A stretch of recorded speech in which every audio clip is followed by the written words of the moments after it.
Graça e paz, meus irmãos, é uma oportunidade estar com vocês novamente para podermos completar as lições da nossa revista e, com isso, estarmos completando mais uma fase dos nossos estudos da Escola Bíblica Dominical.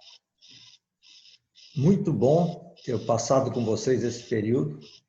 Pude aprender muito com essas lições, o estudo das lições. Sou grato à minha esposa, Isolina, que sempre me acompanhou, me ajudou, e sou importante na preparação dessas lições. E eu quero dizer a vocês que, se quiserem, podem nos usar alguma outra informação sobre os fundamentos bíblicos da família. Nós estaremos à disposição de vocês. Com certeza, eu falo também pela dona Ana Barnett, pelo presbítero Marcos Vasconcelos, e com certeza nós estamos gratos a Deus pelo privilégio de estarmos com vocês nesse período. Eu quero iniciar então a nossa aula de hoje. Vou colocar aqui a nossa lição.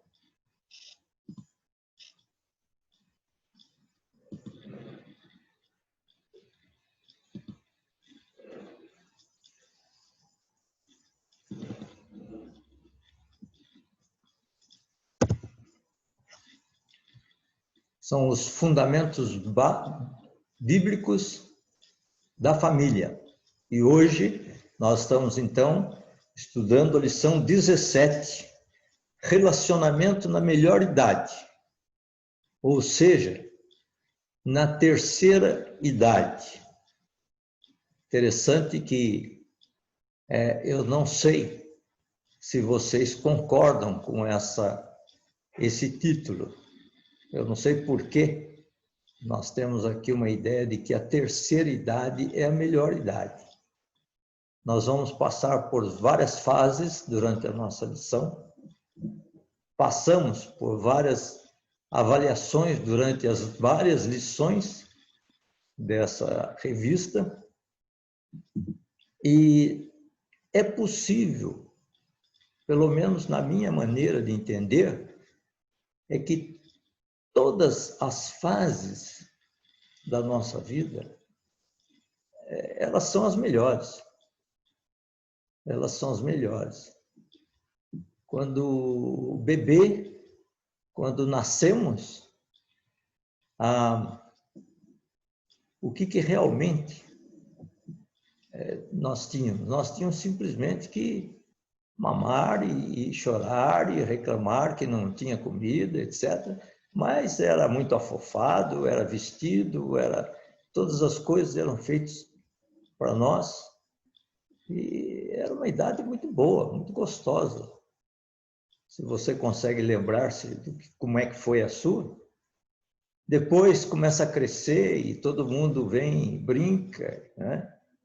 E nós vamos... Então, cada momento da nossa vida, eu tenho a impressão que é a melhor idade, se nós conseguirmos viver de acordo com a vontade de Deus, de acordo com os ensinamentos de Deus. E a ideia desses textos, dessas lições, é nós voltarmos um pouco do nosso dia a dia, aliás, um pouco não, devia ser bastante, para os ensinos bíblicos de como deve ser a nossa vida, né, dentro dos fundamentos bíblicos. Vou convidar vocês para nós inclinarmos as nossas cabeças e orarmos ao Senhor, tá bom? Muito obrigado, Senhor, pela oportunidade que o Senhor nos dá de estarmos juntos, novamente, estudando a Tua Palavra. Dá-nos do Teu Espírito para que possamos falar aquilo que o Senhor tem para cada coração que está nos ouvindo. E que cada um seja abençoado pelo Senhor. E que a vida de cada um seja, ó Pai, feita dentro das Tuas palavras, dos Teus ensinamentos. É o que nós pedimos ao Senhor em nome de Jesus. Amém, Senhor.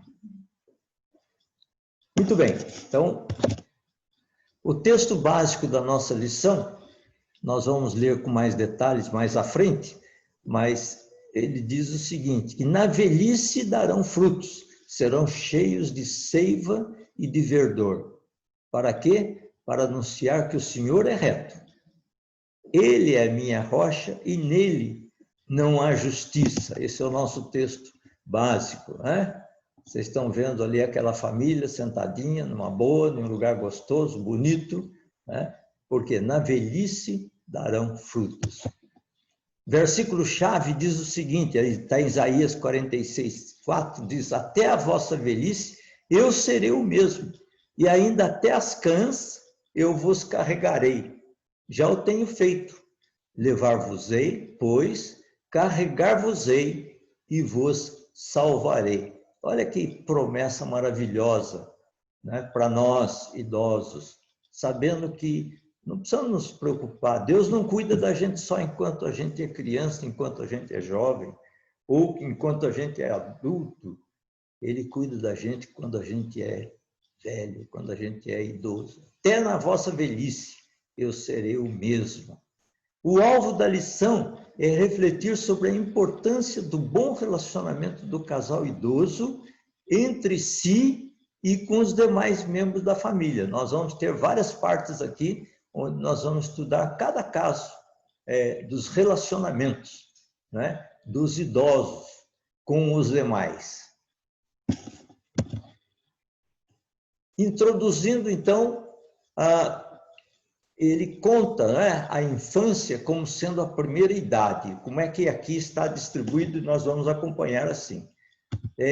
A segunda idade é a vida adulta, no pleno gozo das suas funções vitais. Quer dizer, é no momento que você estuda, no momento que você trabalha, no momento que você casa, né, seu casamento, e você tem seus filhos, seria chamada da segunda idade, né? A primeira é a infância, a segunda é a vida adulta. E a terceira, que é essa que nós estamos estudando, idade, é o transpor dessa fase. É quando chega a aposentadoria. A época da bênção de ter filhos criados e a felicidade de ver o quê? O que diz lá no Salmo 128:6, né? Vejas os filhos de teus filhos. Ah, como nós vamos nos envolver e como nos envolvemos, né, nessa idade, nessa fase da vida, terceira idade, com os nossos netos. Né? Estão vendo os avós ali em cima, beijando a netinha, e a netinha feliz da vida, pressionada pelos seus dois avós, né? Avô e avó. Para uns, a terceira idade é a melhor idade. Para outros, nem tanto. Né? Nem tanto. É a melhor idade, tirar isso aqui daqui para não atrapalhar, é a melhor porque a pessoa já trabalhou muito, tem experiência de vida e pode agora se dedicar às atividades que trazem prazer e motivação. Por outro lado, nós temos também, deixa eu voltar um pouquinho aqui, por outro lado, nós temos também a possibilidade, né, de que, apesar dos prazeres de ser considerado aqui como melhor idade, também é o momento que você sente as dores, né? Você sente alguns órgãos do corpo já cansados, e então nós temos um equilíbrio aí, né, de melhor idade com também os pontos positivos e pontos negativos.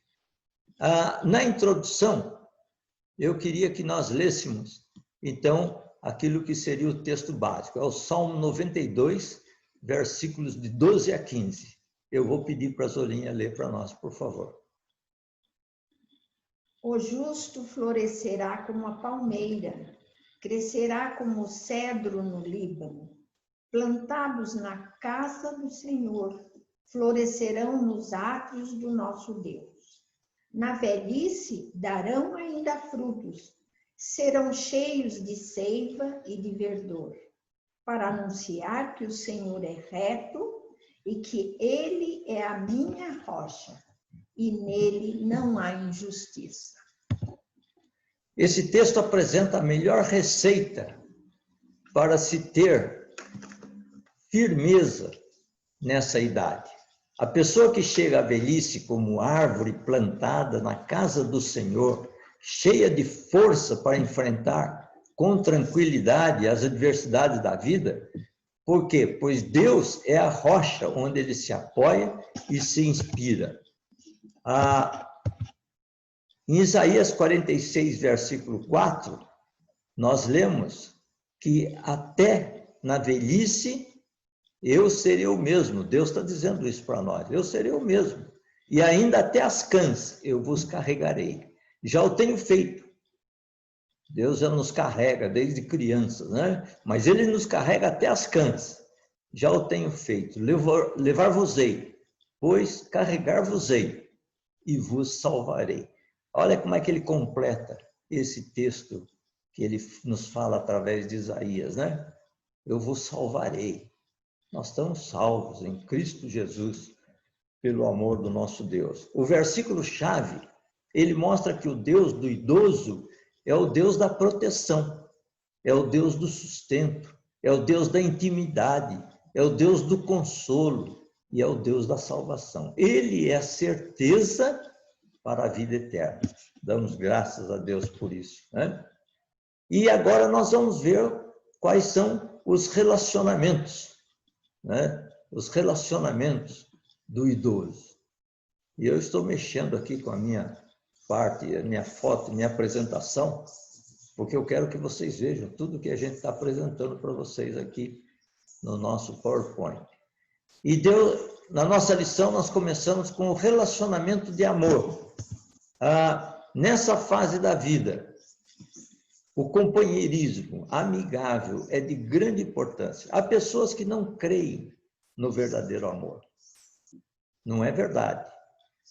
Não é verdade que depois de alguns anos de casados, o amor acaba. Isso não é verdade. Por que nós sabemos que não é verdade?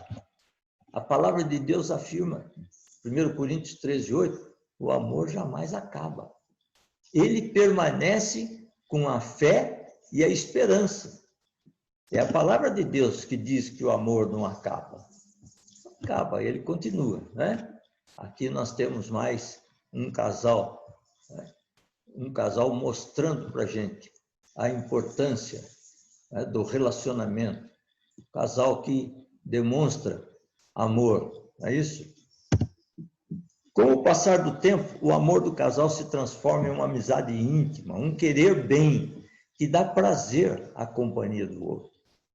Você que é idoso, que nem eu, já experimentou isso? Nossa, como isso é legal, como é gostoso, né? Esse nosso relacionamento mesmo, nesse momento de idosos. Também, o segundo ponto aqui é o relacionamento de fé. O primeiro é de amor, o segundo é de fé.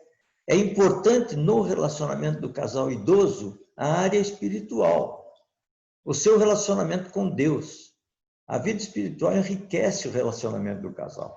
A Bíblia é o livro da instrução segura de Deus para o casal. Quando os seus princípios são seguidos, as dificuldades que aparecerem serão superadas sem grandes conflitos.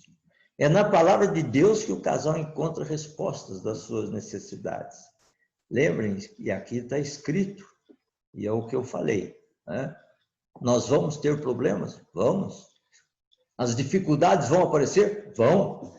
Mas se a gente tiver um bom relacionamento com Deus, com certeza vai ser mais fácil de passar por essas situações. Salmo 119, 105 nos diz que a palavra de Deus é a lâmpada para os nossos pés. Lâmpada para os meus pés é a tua palavra e luz para os meus caminhos.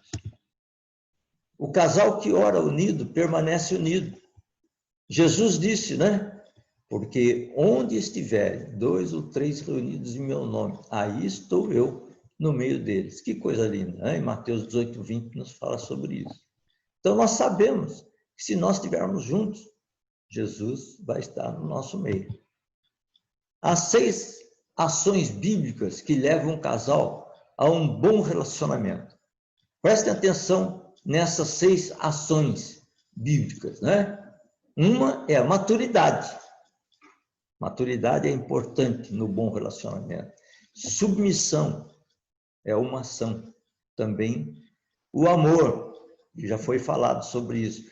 Comunicação, como nós devemos nos comunicar, né?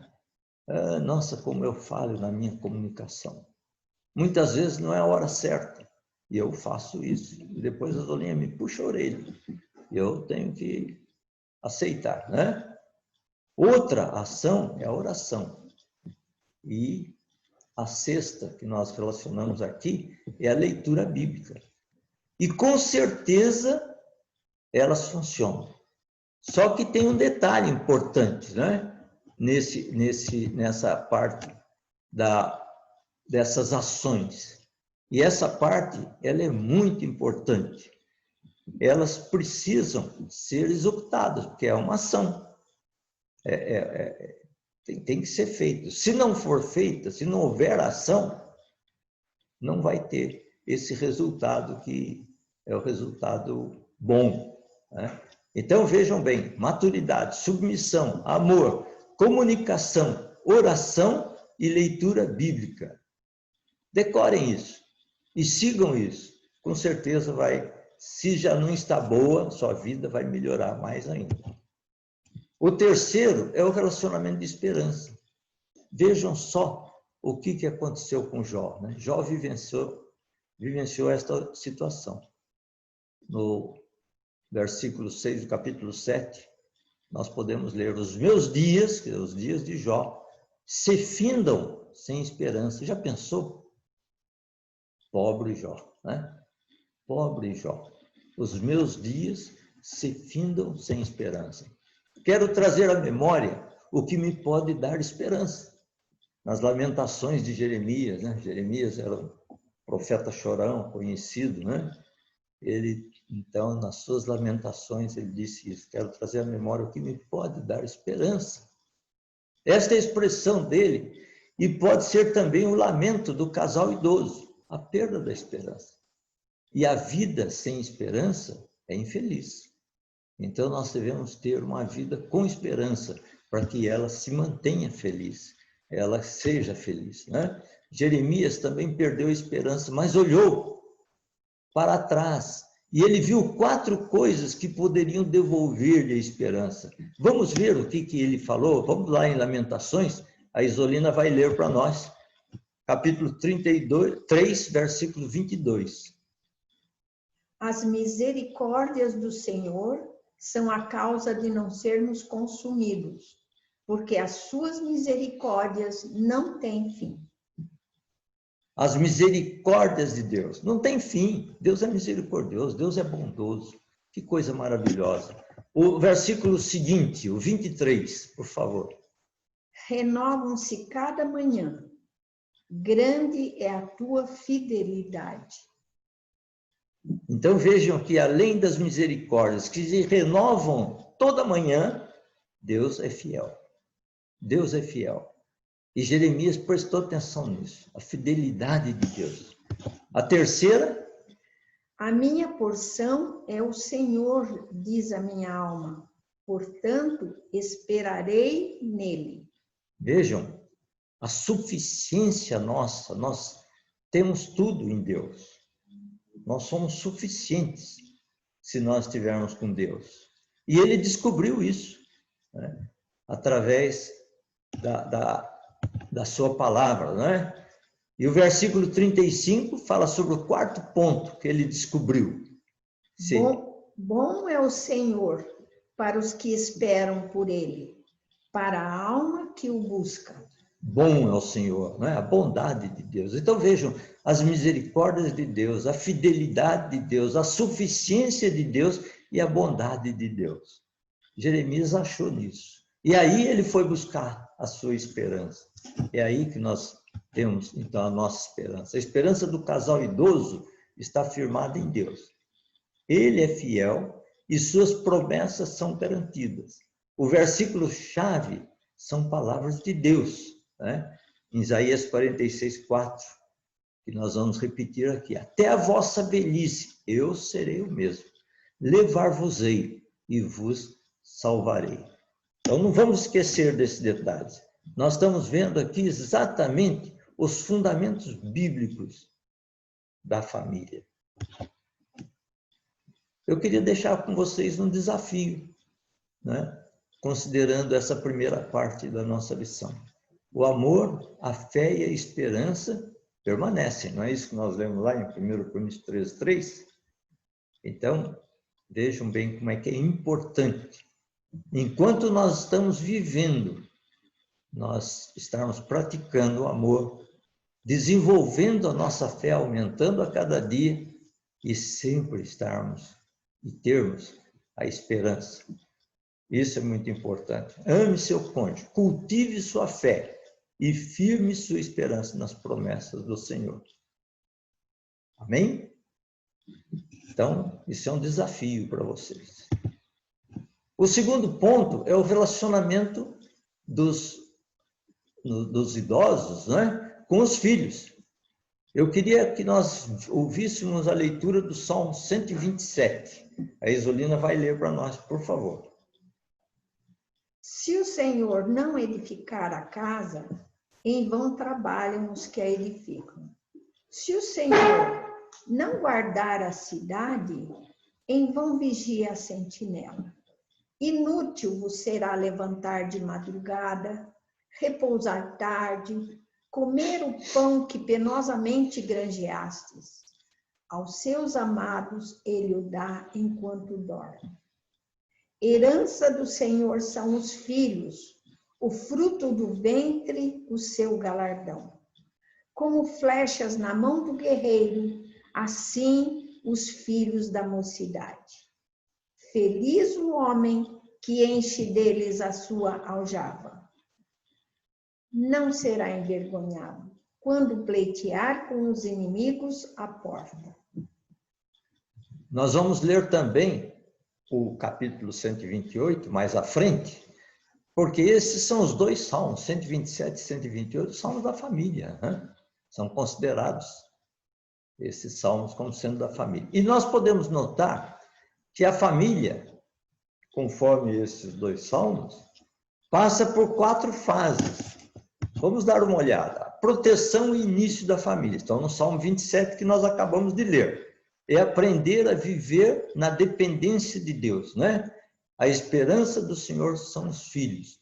Filho é presente de Deus. É uma coisa preciosa, né?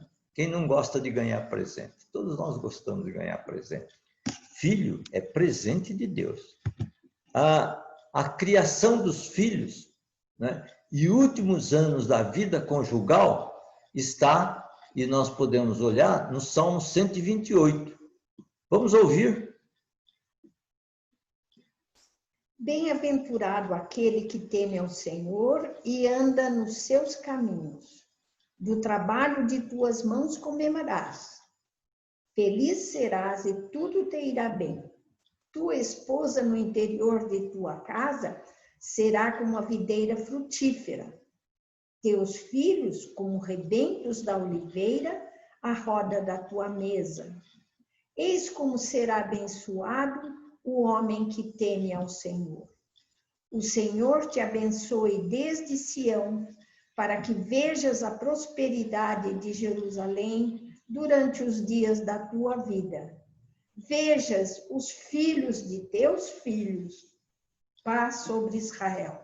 Amém, amém. Estar na terceira idade com os filhos por perto é bênção, é alegria, é segurança, é graça, né? Perto ou longe, eles nunca são esquecidos nas orações e nas conversas. É natural isso, né? É normal. Nós temos tido experiência com nossos netos perto, netos longe, mas eles estão sempre conosco, na nossa vida, no dia a dia da nossa vida. Veja os filhos de teus filhos. A 4ª fase da vida familiar é o tempo da colheita. Colher o que plantou. Quem plantou amor, vai colher amor.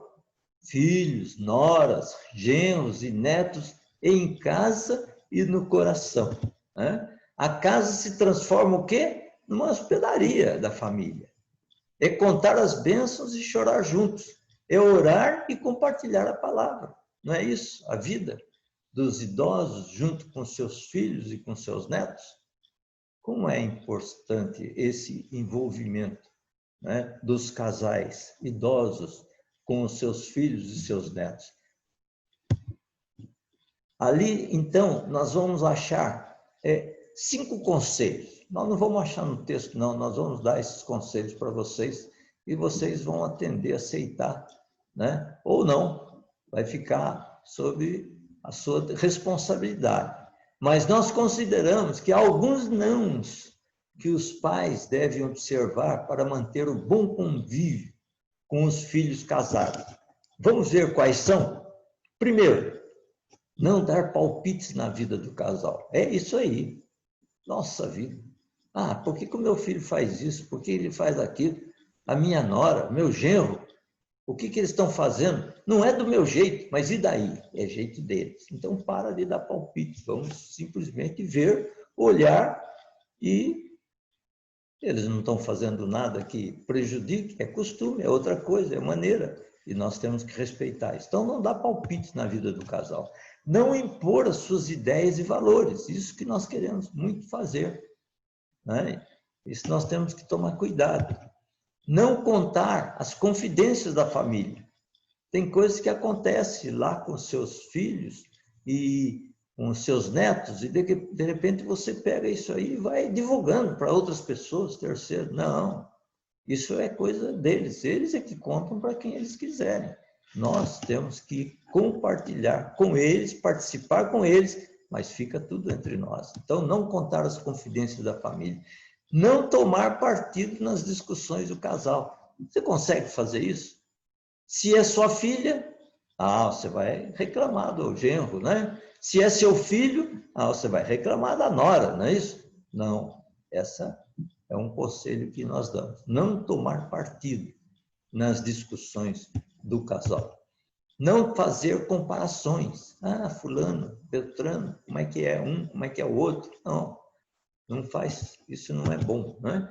Não menosprezar os filhos. Não menosprezar os filhos. Vejam quantas coisas interessantes, né? E não interferir na criação dos netos.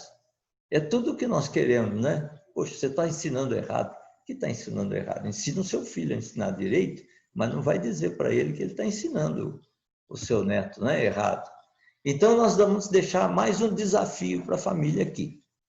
Uma vez pais para sempre, né? Não há como anular esse relacionamento. Deus dá filho aos pais para serem amados. Não deixem barreiras destruir o bom relacionamento entre pais, idosos e filhos adultos, né? Então, não deixe que essas barreiras acabam separando. Às vezes, tem filhos que não suportam os pais e não querem mais estar com eles. Isso é uma barreira desagradável, né? Não deixem que isso aconteça. Pelo contrário, que seja gostoso você estar com seus filhos e os seus filhos também se sintam bem quando estão com você, né? Se há barreiras entre pais e filhos, Deus tem poder para derrubá-los e construir no lugar uma ponte de amor. Então, vamos buscar isso.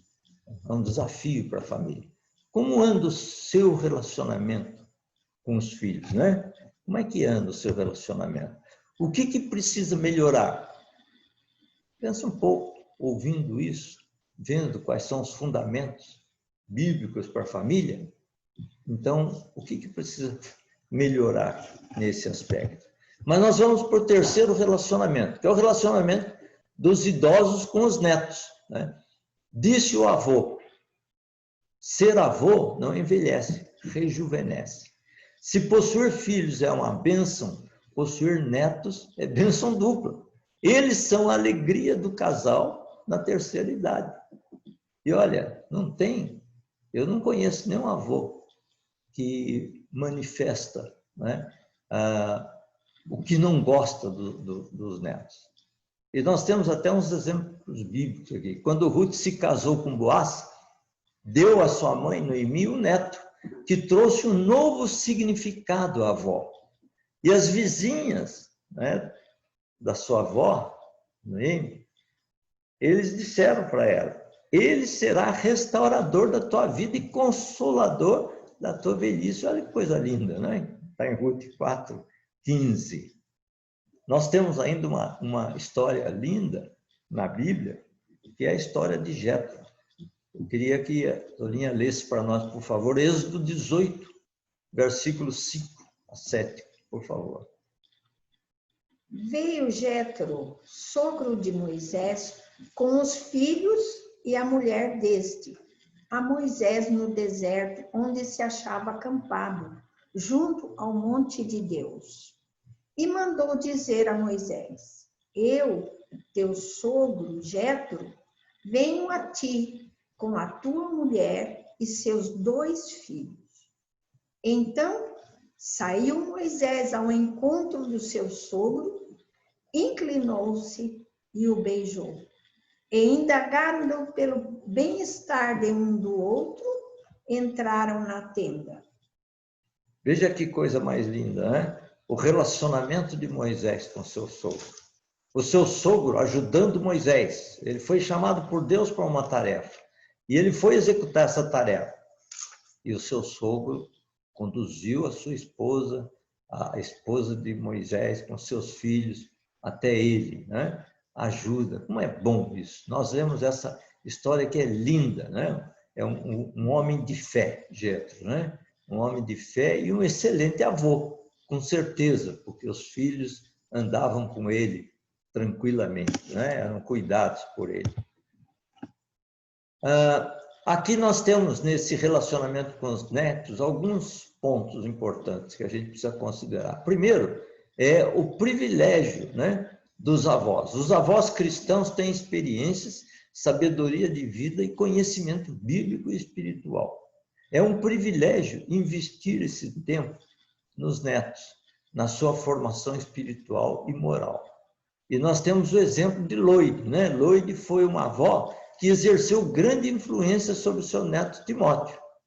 Se vocês quiserem, podem abrir as suas Bíblias e lerem lá em 2 Timóteo, capítulo 1, versículo 5, depois o capítulo 3, versículos 14 e 15, e ele nos mostra, Paulo escreveu nessas cartas a Timóteo, e ele, Paulo, está dizendo da importância e da influência, né, da avó no neto Timóteo.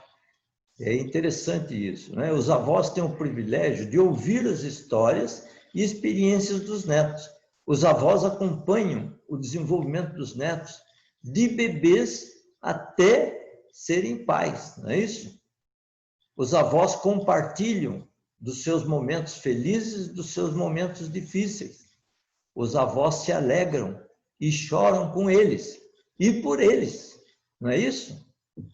Cada vez que o neto passa uma fase, se forma em algum dos seus cursos, nossa, é uma alegria.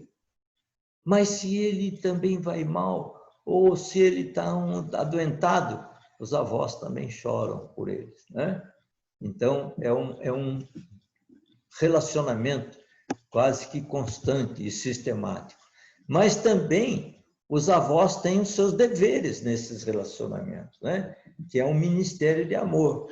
Os avós devem sempre estar disponíveis para os netos, num relacionamento afetivo e momentos agradáveis juntos. Eu vejo aqui que a Isolina, ela tem um costume, ela gosta muito de estar com os netos, e agora, com esse problema da pandemia, ela arranjou solução, os próprios netos ajudam solução. Entram aqui no celular e já começam a conversar, e daqui a pouco tem um joguinho, vão fazer um joguinho juntos, e vão ler a Bíblia juntos, e é uma maneira de estar juntos, mesmo estando longe, né? Então, os avós devem ser seus conselheiros e evangelizar seus netos, né? Fazer com que os seus netos tenham a visão clara dos ensinos de Jesus, fazer com que os seus netos andem no caminho do Senhor, levar os netos a valorizar seus pais, é importante, a amar seus pais, a respeitá-los e obedecer-lhes e ser submissos. Não deixar, não, às vezes os avós vão lá e atrapalham a vida entre os pais e os filhos. Não, é gostoso você poder elogiar os pais para os netos, não é? E vice-versa, os netos para os pais também, né? É bom presentear os netos. Você já fez isso? Aqui vai umas ideias, aqui uma Bíblia, um relógio. Qual é o netinho que não gosta? Opa, agora estou vendo hora, estou aprendendo a ver hora, e já gosta de ganhar um relógio, uma correntinha. Fotos, como as crianças gostam de ter e de ver fotos, né? E álbuns de família. São coisas que podem ser utilizadas no relacionamento dos avós com os netos. Ainda nesse ponto de ler a Bíblia com os netos, orar com eles e por eles, isso nós queremos repetir, porque é uma coisa do dia a dia. Né? Temos exemplos de tantos irmãos idosos que não podiam sair para pregar mais, que não tinham como, né, fazer pela sua idade, mas eles não deixavam de orar diariamente pelos seus filhos, pelos seus netos. Então, essa é uma situação que a gente pode fazer e que, com certeza, agrada a Deus, né? Abençoar os seus netos, isso é importante. Vamos ver o que Jacó fez lá em Gênesis 48, versículos de 8 a 11. Vamos nos lembrar. Pode ler para nós, por favor? Tendo Israel visto os filhos de José, disse: Quem são estes? Respondeu José a seu pai: São meus filhos, que Deus me deu aqui. Faze-os chegar a mim, disse Israel, para que eu os abençoe. Os olhos de Israel já se tinham escurecido por causa da velhice, de modo que não podia ver bem. José, pois, fê-los chegar a ele. E Israel os beijou e os abraçou. Então disse Israel a José: Eu não cuidava ver o teu rosto, e eis que Deus me fez ver os teus filhos também. Vejam mais uma vez, né? Deus dando oportunidade de ver o quê? Os filhos dos seus filhos, né? E Jacó, então, abençoou os filhos de José. Os avós não podem se esquecer de que os netos pertencem a seus filhos e devem respeitar a autoridade dos pais. Os avós existem para ajudar e não para atrapalhar a criação dos filhos, de seus filhos. Isso nós temos que estar sempre atentos para sermos úteis e não inúteis, não atrapalhar. Isso faz parte de um bom relacionamento familiar, né? E aqui vai o nosso desafio para a família, no relacionamento com os netos. Provérbios 17:6 diz o quê? Coroa dos velhos são os filhos dos filhos, e a glória dos filhos são os pais. Nós precisamos ver os netos como bênção do Senhor. E os avós devem ser a glória dos netos. Já pensou que legal? Os nossos netos sentindo que nós somos, né, importantes na vida deles, na vida da família deles, na vida dos pais deles.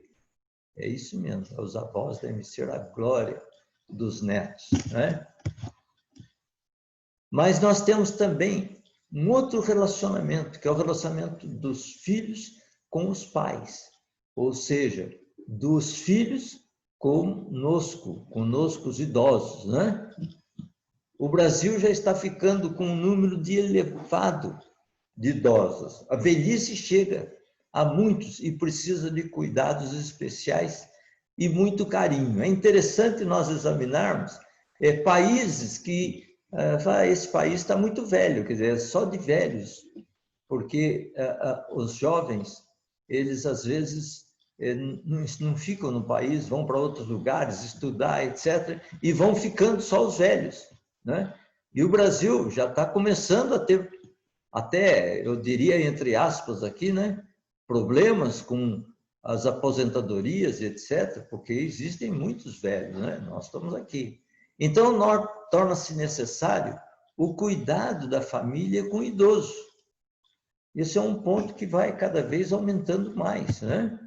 Paulo, na sua primeira carta a Timóteo, ele dá uma instrução e inclui o cuidado com o idoso. 1 Timóteo, capítulo 5, os versículos 1, 2 e 8 falam sobre isso. Eu vou pedir para a Isolina ler para nós, por favor. Não repreendas o homem idoso, antes exorta-o como a pai, aos moços como a irmãos, às mulheres idosas como a mães, às moças como a irmãs, com toda a pureza. Ora, se alguém não tem cuidado dos seus, e especialmente dos da própria casa, tem negado a fé e é pior do que o descrente. Vejam, né, quantas pessoas dão um bom exemplo do cuidado com os pais. Nós temos entre nós pessoas assim, tomam um cuidado tremendo com seus pais. Nós estamos experimentando isso agora, depois de um período de um problema que tivemos aqui na nossa casa, né, de sermos assaltados. Nossos filhos estão com um cuidado grande conosco. Impressionante, eu nunca, né, vivi isso, na dependência, né, de ter esse cuidado dos filhos. E eu sou grato a Deus pelo cuidado que eles têm conosco. Isso é muito importante na nossa vida. Mas, com tristeza, nós já pudemos ver exemplos de casos diferentes, onde filhos, né, abandonando seus pais idosos, deixando eles, não dando assistência, não indo fazer companhia, não indo, às vezes, deixando em um lugar para que eles sejam cuidados, mas praticamente sendo largados ali. Né? Infelizmente, temos exemplos desse tipo, né? Então, nós precisamos tomar cuidado.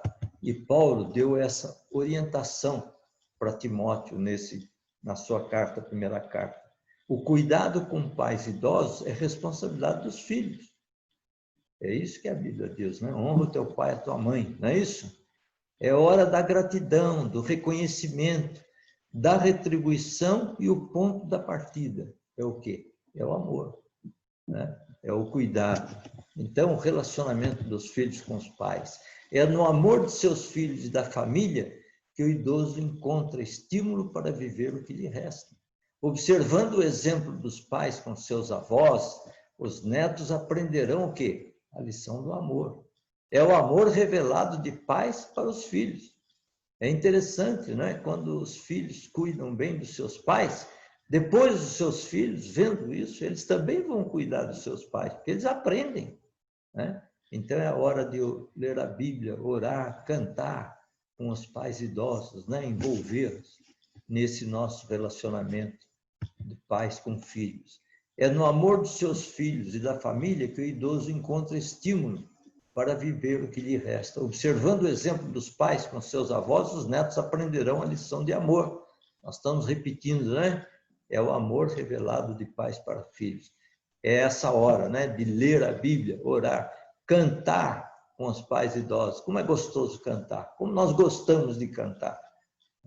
Nossa igreja, nossas famílias, como nós gostamos de cantar. Como nós estamos sentindo falta de estarmos juntos nesse período de pandemia, para estarmos cantando juntos, né? Louvando a Deus junto. Então, isso é muito importante no seio da família, no relacionamento da família. Eu quero encerrar a nossa lição de hoje com vocês, esperando que realmente tenha trazido algo de novo para a sua vida, para o seu coração, e que você possa pensar seriamente, né, na sua vida em família, no seu relacionamento. Quero falar aos filhos mais novos com relação aos seus pais, e quero falar aos pais também com relação aos filhos, né? E nós queremos concluir: seja pai ou mãe, filho ou filha, avô ou avó, neto ou neta, idoso ou jovem, tratando-se de relacionamento, a palavra-chave é amor. O amor supera todas as coisas. Se não tiver amor, realmente fica complicado, fica difícil. E Paulo, ele nos assegura que o amor de Deus é derramado no nosso coração. Vamos ouvir o que diz Romanos, capítulo 5, versículo 5? Por favor, Zolina. Ora, a esperança não confunde, porque o amor de Deus é derramado em nosso coração pelo Espírito Santo que nos foi outorgado. É isso mesmo. É Ele que faz esse trabalho em nós. Então, se nós não sentimos esse amor, tem alguma coisa errada na nossa vida, no nosso dia a dia. Nós não estamos tendo o Espírito Santo nos conduzindo. Nós conduzindo o Espírito Santo. Aí as coisas podem dar errado mesmo. Mas se o Espírito Santo estiver atuando no nosso coração, ele derrama esse amor. E é o amor que nós precisamos para ter essa vida, né, comum, essa vida gostosa, essa vida alegre. Havendo falta de amor, então ore a Deus e peça que o amor dele seja derramado no seu coração, para que sua vida seja uma bênção para a sua família. Amém? Amém. Que Deus nos abençoe, né? E que possamos, então, encerrar essas nossas lições com alegria no nosso coração, mas também preocupados em fazer aquilo que a Bíblia nos ensina, que nós devemos fazer para que as nossas famílias sejam famílias fortes. Quando as famílias que fazem parte de uma igreja são fortes, a igreja também é forte. Então é importante nós trabalharmos nisso. Vamos orar, encerrando a nossa aula de hoje?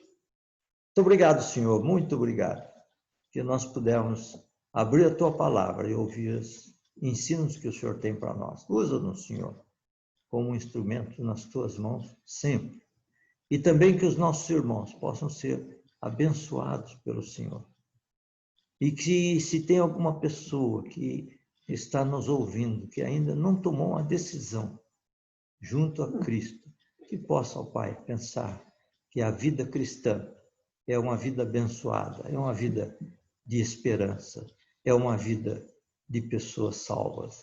Que eles possam buscar a Deus, buscar ao Senhor e aceitar Jesus no seu coração. Eu quero pedir, Senhor, que o Senhor continue nos abençoando, cuidando de cada um de nós, segundo as nossas necessidades. E é em nome de Jesus, para a glória dele, que nós oramos ao Senhor. Amém. Amém.